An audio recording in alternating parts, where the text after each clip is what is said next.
felicidade muito grande estarmos novamente nesta casa para conversarmos sobre as obras, as ideias e o pensamento do mestre Kardec. E eu vou ser fiel ao meu método e humildemente eu vou dar voz ao texto kardeciano. Principalmente no livro O Céu e o Inferno, no capítulo 2, que fala sobre o temor da morte. E você tem medo da morte? Já pensou sobre esse momento? Por que você tem medo desse momento? Porque a morte e a vida, elas estão diretamente relacionadas. O que é a vida? Obviamente nós falamos bastante sobre viver, mas pouco nós conversamos sobre a morte. E a morte está diretamente ligada à vida. A vida é uma preparação para a morte. Se nós observarmos mais atentamente, perceberemos que a todo momento nós estamos morrendo. As nossas células estão sendo destruídas. É um processo natural. Então, por que ter medo da morte? A nossa proposta, o nosso objetivo é refletirmos um pouco sobre essa questão, baseados nos livros da codificação espírita, nos livros de Allan Kardec. E para que a gente possa ter um contexto nisso que nós vamos falando, vamos revisar alguns princípios, alguns conceitos. Obviamente que vocês muitas vezes já ouviram falar sobre encarnação, desencarnação, ressurreição. Mas o que traz o Livro dos Espíritos referente a esses conceitos? Vai dizer que a encarnação é a vinda do espírito para a matéria. E no sentido oposto, a desencarnação é a volta do espírito para o mundo espiritual.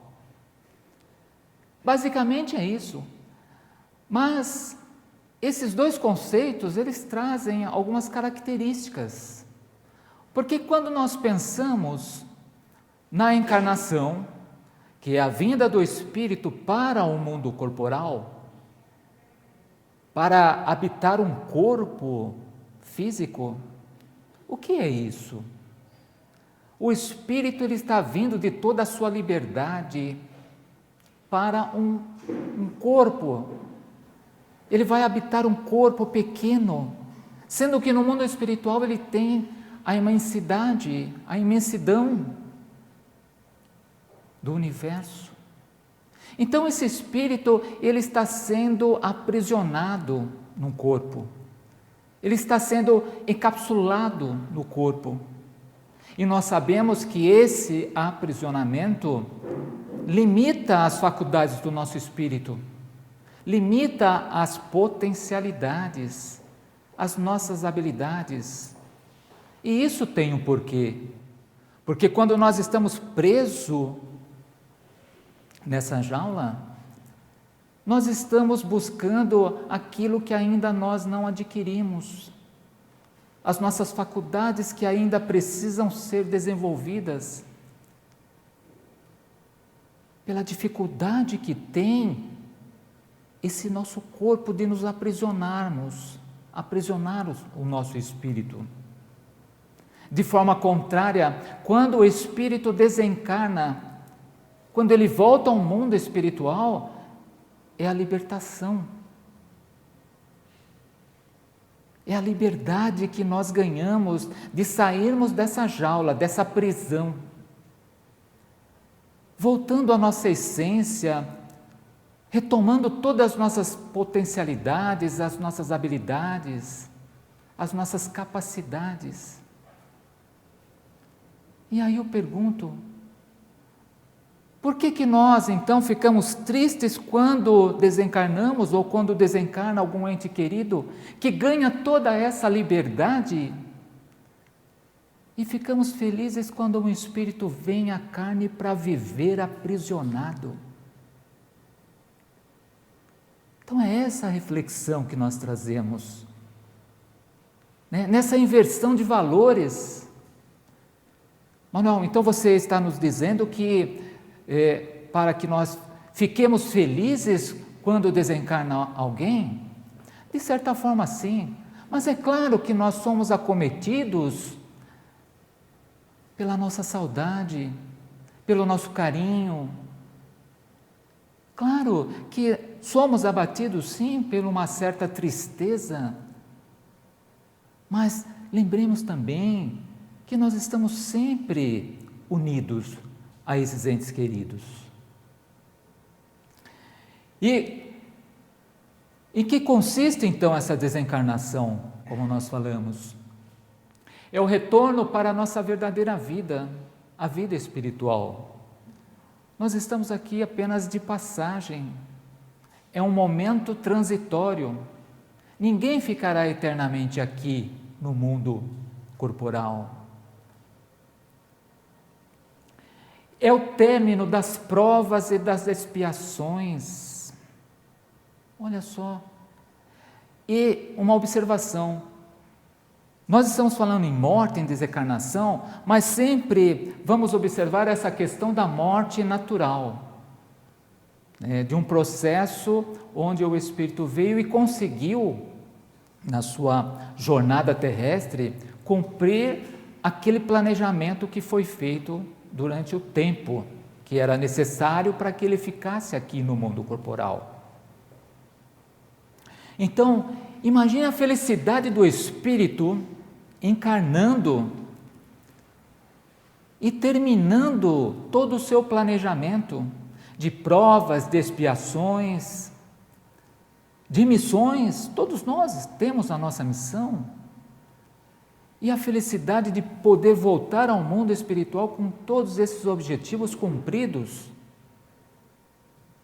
conquistando sim o passaporte para a nossa felicidade. Como nós falamos, as nossas virtudes, elas são muito mais difíceis de serem conseguidas com esse peso que nós carregamos da matéria. Agora, quando o Espírito vem e consegue, o valor é muito maior. É a moral, as virtudes, é o nosso passaporte para a nossa felicidade, para as nossas potencialidades no mundo espiritual, para as nossas percepções. Então, a felicidade do espírito nesse momento de poder ter conquistado tudo aquilo que ele planejou numa jornada terrestre, numa existência, conquistando virtudes e voltando para o mundo espiritual. E a encarnação fortalece os laços de família? E eu quero trazer essa reflexão para... E a desencarnação fortalece os laços de família? Certamente que sim, porque, como nós dissemos, a encarnação e desencarnação, elas estão diretamente ligadas. E a encarnação, né, não é uma separação definitiva, porque lá no mundo espiritual, nós estamos também rodeados pela nossa família espiritual. E será que quando o espírito encarna, os espíritos que ficaram no mundo espiritual, eles também sentem tristezas? Assim como nós sentimos quando um espírito ou um ente querido nosso desencarna? Então a relação é essa, não existe uma separação definitiva, e sim uma separação momentânea, né? Assim como aqueles que regressam à vida espiritual, nós iremos encontrar lá nossos entes queridos, nossos entes familiares, nós estamos ligados a essa família espiritual através do nosso pensamento. Nesse mês de novembro, tem o dia 2 de novembro, que é o dia de finados, que onde mais nós encarnados lembramos dos nossos entes queridos. Vamos até aos cemitérios lá fazer nossas orações, lembrá-los daqueles que nós amamos, mas nós podemos fazer isso todos os dias, a todo momento. Eles estão aqui ao nosso lado, ao nosso redor, e eles ficam tão felizes quando nós lembramos deles com carinho, com amor, porque eles estão velando por nós, porque eles estão torcendo para que essa nossa jornada de encarnados, nós conseguimos também obter o sucesso. Então a nossa ligação é direta através do pensamento. E muitas vezes quando nós elaboramos um pensamento de amor, de carinho, certamente eles receberão e enviarão também um sentimento bom de amor, de carinho para nós, para que a gente também se sinta confortado, amparado por essa energia. É um castigo a encarnação? Da mesma forma, é um castigo a desencarnação? De maneira alguma. É uma questão sinérgica, estão simultaneamente ligadas. E qual é o objetivo da encarnação? Quando o espírito vem do mundo espiritual para o mundo corporal? É cumprir os seus objetivos. Deus nos impõe a encarnação com o objetivo de nos fazer chegar à perfeição. E toda vez que um espírito encarna e conquista virtudes, conquista moral, dá um passo na senda do bem, ele está se aproximando dessa perfeição que é Deus. E quando nós conseguimos atender todos esses objetivos numa encarnação, voltamos realizados para o mundo espiritual, com as nossas conquistas, com as nossas realizações. E Deus, na sua bondade infinita e na sua justiça, Ele estabelece a todos nós o mesmo ponto de partida, a mesma aptidão, as mesmas obrigações a cumprir e as mesmas liberdades a proceder. Ora, Deus é eternamente justo e bom, soberanamente justo e bom. Ele é totalmente imparcial, Ele oferece a nós todas as condições. Todos nós somos iguais perante Deus. Temos as nossas diferenças referente a essas aquisições que nós já conquistamos, mas perante Deus somos todos iguais, somos filhos dele. Porque toda preferência seria, aliás, todo privilégio seria uma preferência e toda preferência é uma injustiça. E Deus não é injusto.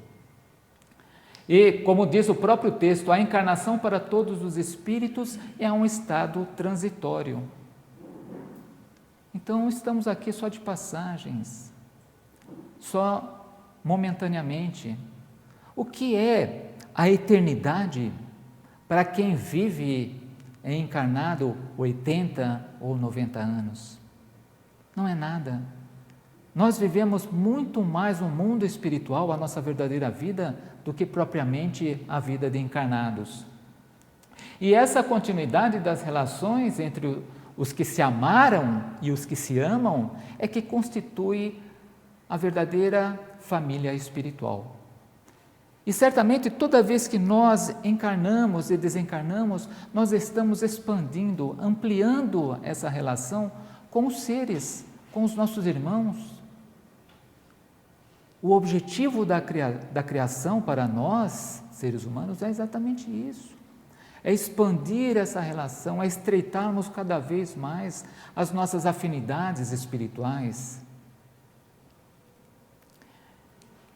E essa questão do temor, do medo da morte, A doutrina dos espíritos, através dos livros de Allan Kardec, e eu destaco aqui o Evangelho segundo o Espiritismo, que nos traz muitos convites, muitos chamados. Por isso que eu coloquei como esse título, Olhos de ver e ouvidos para ouvir. Muitas vezes ainda nós temos essa dificuldade em ver e ouvir o que o texto está nos mostrando. Esse convite que Jesus nos faz no capítulo 6 do Evangelho segundo o Espiritismo, o Cristo Consolador, é magnífico esse convite. Ele nos diz: vinde a mim, todos vós que estáis aflitos e sobrecarregados, e eu vos aliviarei. Olha, Jesus está nos convidando, né? Os sofredores, os perturbados, os aflitos, aqueles que têm medo da morte, aqueles que não têm coragem, que não têm esperança, que Ele vai nos dar o alívio. E é importante frisar essa questão. Jesus não está nos prometendo a cura, mas está nos proporcionando o alívio. Porque, através do nosso esforço, da nossa dedicação, nessa compreensão, certamente esse alívio, esse conforto virá. E o texto continua: todos os sofrimentos, misérias físicas, materiais, misérias espirituais, decepções. Ora, quem é o ser que vive nesse planeta que não tem decepção? A todo momento, quando nós nos deparamos aí no nosso dia a dia, quando nós ligamos a televisão, quantas decepções de pessoas que nós acreditamos, né? Perda de entes queridos, e aqui faço uma observação, não é perda, mas sim é uma separação momentânea. Então busquemos esse nosso alívio, esse nosso conforto, através das palavras de Cristo, que Ele continua dizendo que os seres amados encontram sua consolação na fé no futuro. Nós temos essa fé no futuro, acreditamos que nós vamos continuar, que somos seres eternos, nós confiamos em Deus, né, na justiça divina que o Cristo veio nos ensinar. Então aqui são 3 pontos importantíssimos que nos chamam a atenção. Essa fé no futuro, que estamos aqui só de passagem, na confiança em Deus, na justiça de Deus, que nada é por acaso, que sempre tem um objetivo para cada um de nós. Só que o texto também nos diz que para que nós possamos ter esse alívio, esse conforto, essa tranquilidade ou essa serenidade para continuar a nossa jornada evolutiva, Jesus nos coloca uma condição para isso. Ele só nos pede que nós pratiquemos a lei por Ele ensinada. E qual que é a lei que estrutura toda a doutrina de Jesus? É a lei do amor e da caridade. É isso que o Cristo nos pede, para que nós pratiquemos, para que nós entendamos essa proposta divina, que é uma lei de Deus. Quando Jesus veio, Ele pegou os ensinamentos deixados por Moisés através dos 10 mandamentos e consolidou esses 10 mandamentos em um mandamento só, que é a lei de amor e caridade. Quando Ele disse: amar a Deus sobre todas as coisas e ao próximo como a ti mesmo. Amar a Deus sobre todas as coisas e ao próximo como a ti mesmo. E aí ele completa o texto dizendo que se encontram todas as leis e os profetas. Então é magnífico isso, esse entendimento das leis de Deus. E se nós estamos de acordo, nós estamos praticando, nós estamos entendendo essa proposta do Cristo, o que pode ser contrário à lei de Deus? Nada, porque a lei de Deus é eterna, é imutável.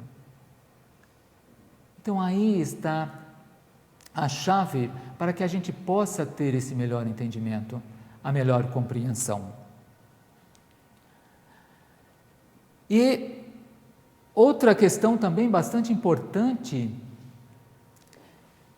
e fundamental que a doutrina espírita nos apresenta é o Consolador prometido. Nesse texto de João, Jesus vai dizer o seguinte: se me amais, guardai os meus mandamentos. Que eu rogarei a meu Pai e vos enviará um outro Consolador, que ficará convosco por toda a eternidade. Ora, nós sabemos que Jesus é um Consolador, mas aqui ele está dizendo que ele vai pedir ao Pai, Deus, nosso Pai, para que envie um outro Consolador. E 18 séculos depois da vinda de Jesus, tivemos a grande felicidade de receber esse Consolador prometido, que ficará conosco por toda a eternidade. O que pode ficar conosco por toda a eternidade? São ensinamentos, são ideias, são reflexões, para que nós possamos usar para o nosso adiantamento, para o nosso progresso. E esse progresso, esse adiantamento é individual, é de cada um de nós, é pessoal e intransferível, de acordo com o esforço de cada um. E quando nós temos esse entendimento, o amparo do Consolador prometido, do Espiritismo, por que ter medo então de situações que são naturais? Uma das certezas da nossa vida é que nós um dia iremos sim passar por esse momento da morte. Todos nós, quando encarnamos, trazemos no nosso bolso uma passagem de volta. Nós só não sabemos a data, mas ela já está lá, com o nosso nome, é nominal de cada um de nós. Cada um de nós temos um tempo. E quando aparecer lá a data, certamente iremos. E as causas, então, do temor da morte? Quais são essas causas? Por que as pessoas têm medo da morte? Ora, é interessante isso porque nós trazemos um sentimento inato do futuro. Nós sabemos que essa existência aqui não é a última fase. Mesmo aqueles que não têm essa questão da doutrina espírita, do entendimento do espiritismo, ou espiritualistas, vamos dizer, que a vida continua. As religiões orientais têm essa compreensão que o espírito continua, que o espírito é eterno. Mas mesmo aqueles que não têm essa compreensão, traz esse sentimento em si. A pessoa sabe que a vida continua. Nós ouvimos isso em situações como alguns velórios que nós passamos. A pessoa não é espírita, mas fala, olha, vai para perto do Pai. Então continua o espírito. Traz essa intuição da imortalidade da alma. E essa intuição da imortalidade da alma, ela é de uma maneira generalizada, muito maior do que aqueles que acreditam que morreu, acabou, morreu, nada. não existe mais nada. Não. A maioria acredita sim, né, numa imortalidade da alma, que o espírito continua. Agora, uma das principais causas do temor da morte, certamente é esse apego demasiado às questões, né, às coisas materiais, às questões da matéria, as questões dessa ilusão que nós vivemos, de acharmos que aqui é a nossa verdadeira vida. Não? E isso está muito estimulado com essa imperfeição do egoísmo.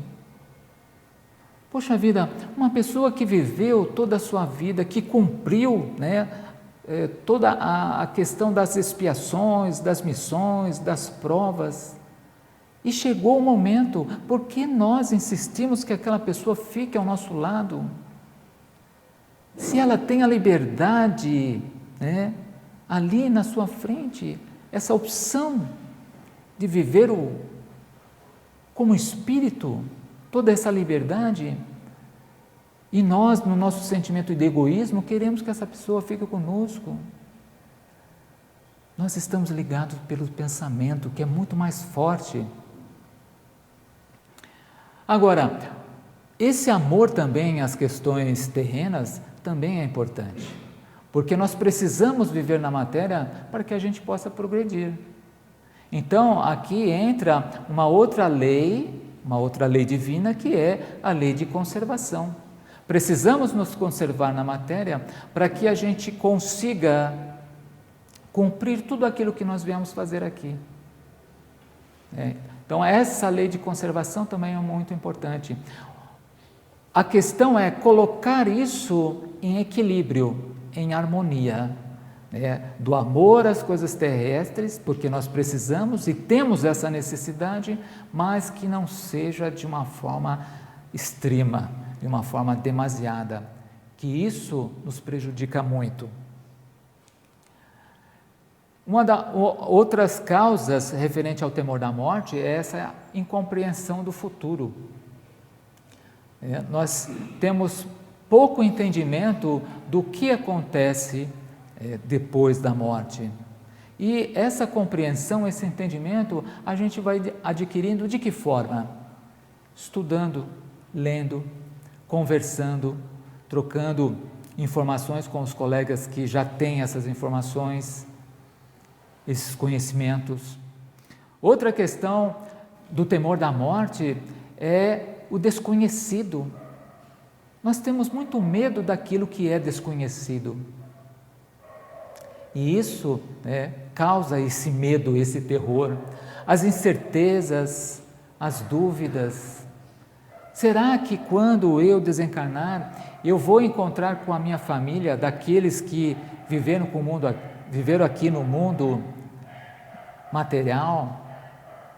Meus avós, meus tios, minha mãe, meu pai, será que são eles que vão me receber lá no mundo espiritual? Então essas dúvidas, essas incertezas nos deixam com esse medo. E essa observação que o espírito atrasado, o espírito menos adiantado, ele valoriza muito mais as questões materiais do que as questões espirituais. E a doutrina dos espíritos nos chama a atenção para que nós valorizemos mais as questões do espírito, porque são essas que nós levaremos conosco, as virtudes, a prática no bem, a prática na caridade, tudo isso irá nos acompanhar onde quer que nós estejamos. Então, que possamos valorizar as questões espirituais, não que as questões materiais não sejam importantes, dependemos delas, mas coloquemos em primeiro lugar questões espirituais. Como nós dissemos, o temor da morte é por essa noção insuficiente da nossa vida futura.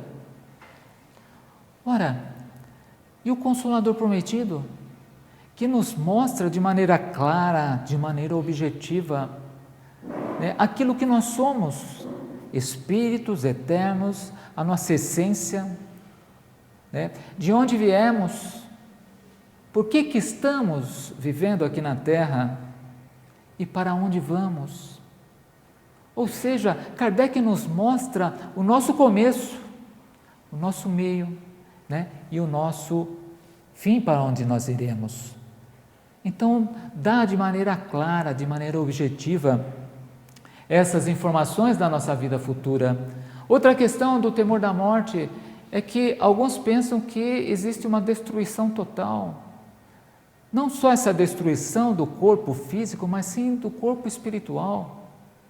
E a doutrina dos Espíritos, o Consolador prometido, nos esclarece, né? O Espírito é eterno, o Espírito é indestrutível. Nenhum fogo, né? Nenhum elemento consegue destruir o Espírito. Outra questão também do nosso medo da morte é que quando crianças, né, nós aprendemos nas religiões, nessas religiões ocidentais, uma forma de um terror que existe na morte. Que existe, se você for bom, você vai para o céu. Se você não for bom, você vai para o inferno. E vai arder no fogo do inferno, né? As perturbações. Mas não é nada disso. A gente percebe que Kardec mostra de uma outra maneira. Você não tem que ser bom ou fazer o bem para agradar a Deus ou os espíritos superiores. Você tem que praticar o bem e conquistar as virtudes para você conquistar as suas potencialidades, as suas habilidades. Então inverte-se o valor. Não é para agradar a Deus, mas sim é para você ser cada vez melhor. E essas religiões ocidentais, ela é rodeada por situações de cerimônias pesadas, né, de energias negativas, estimulam essa questão do temor, né, de idas para o inferno, e nunca numa questão de esperança, né, de uma vida melhor, de uma aceitação, né, que nós estamos aqui somente num aprendizado, numa escola. Nós estamos aqui reparando situações equivocadas do nosso passado.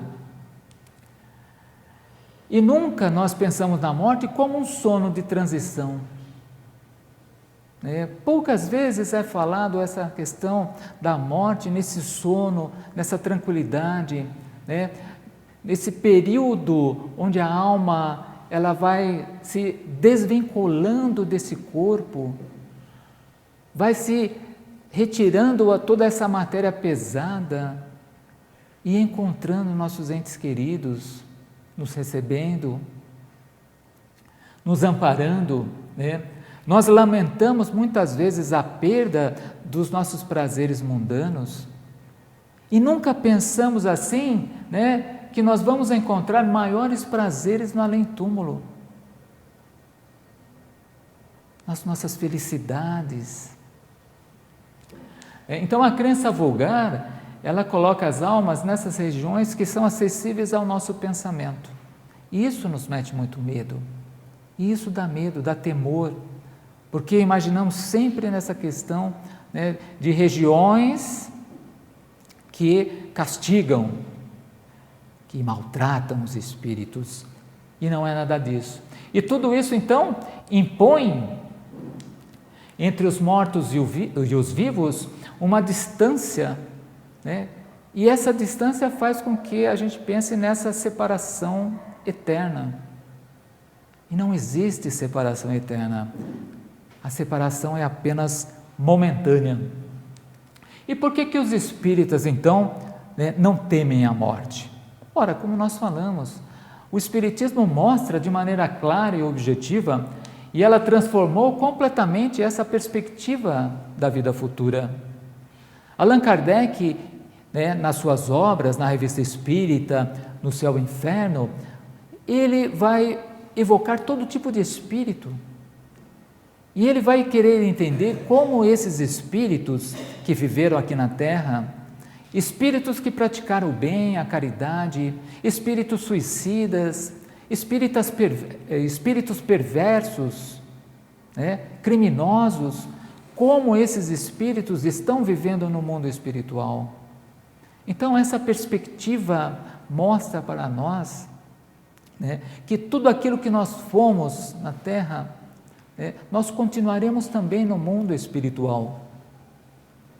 Então, a vida futura, ela deixa de ser uma hipótese e passa, sim, de ser uma realidade. O Consolador Prometido nos mostra isso. Também, o estado de felicidade e infelicidade da alma, depois da morte, não é mais um sistema, como nós falamos. Aquilo que nós vamos conquistando de virtudes, nós levaremos conosco onde quer que nós estejamos. Então, ergue-se o véu sobre o mundo espiritual. E são os próprios espíritos que desencarnaram que nos vêm trazer essas informações, como é a vida além túmulo. E para finalizar, Kardec traz essa mensagem no livro O Céu e o Inferno, e ele diz: não existe mais a dúvida sobre o futuro do espírito. Tratemos com naturalidade a morte do corpo físico. Encaremos com coragem essa passagem, pois é a libertação pela porta da vida e não do nada. Ora, então é a nossa libertação, é a nossa passagem. Que possamos nas nossas orações pedir essa coragem, esse entendimento, esse esclarecimento para os nossos espíritos. Era essa a nossa conversa para essa noite. Muito obrigado pela atenção de vocês e que o Senhor nos abençoe. Que assim seja.